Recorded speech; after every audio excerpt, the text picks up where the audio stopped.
और वहीं कांग्रेस की राष्ट्रीय प्रवक्ता सुप्रिया श्रीनेत ने अपने एक बयान में अप्रोक्ष रूप से भाजपा पर तंज कसते हुए कहा कि प्रभु राम ने अपने पुजारियों को आशीष दिया है और व्यापारियों को हार दी है। बता दें कि साथ ही उन्होंने क्या कुछ कहा, आपको सुनाते हैं।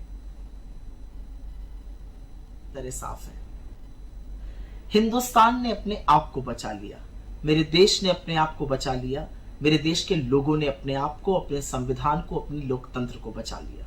और इससे ज्यादा ओवरवेलमिंग, इससे ज्यादा भाव विभोर करने वाली बात दूसरी और कोई हो ही नहीं सकती है। कुछ चीजें शीशे की तरह साफ है। यह चुनाव नरेंद्र मोदी की निर्णायक नैतिक हार है। 63 सीटें करीब करीब बीजेपी की पिछले चुनाव के मुकाबले कम हुई हैं। यह पूरा चुनाव नरेंद्र मोदी की शक्ल पर, उनकी होर्डिंग पर, उनकी तस्वीरों पर, उनकी गारंटी पर लड़ा गया। तो जब चुनाव हारा गया तो यह नरेंद्र मोदी की हार है। और असलियत यह है कि लोगों ने रिसाउंडिंगली रिजेक्ट किया है उनको, उनकी नफरत की राजनीति को, उनकी उल जलूल की बातों को और बीजेपी को। 63 सीटें करीब करीब कम हुई है बीजेपी की 2019 के मुकाबले। उसके अलावा सबसे बड़ी बात यह है कि नरेंद्र मोदी की खुद की मार्जिन मात्र 1.5 लाख वोट रही जीतने की।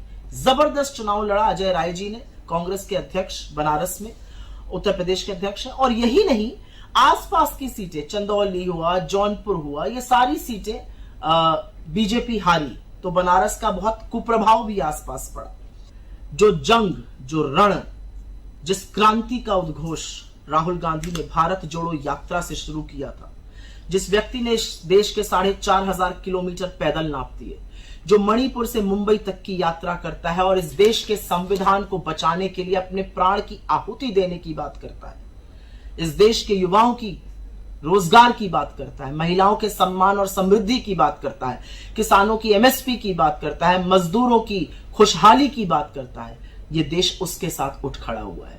क्योंकि उसको कोई फर्क नहीं पड़ता आप उसको क्या कहिए, आप उसको क्या कीजिए, वो साहसी है। और असलियत यह है कि साहस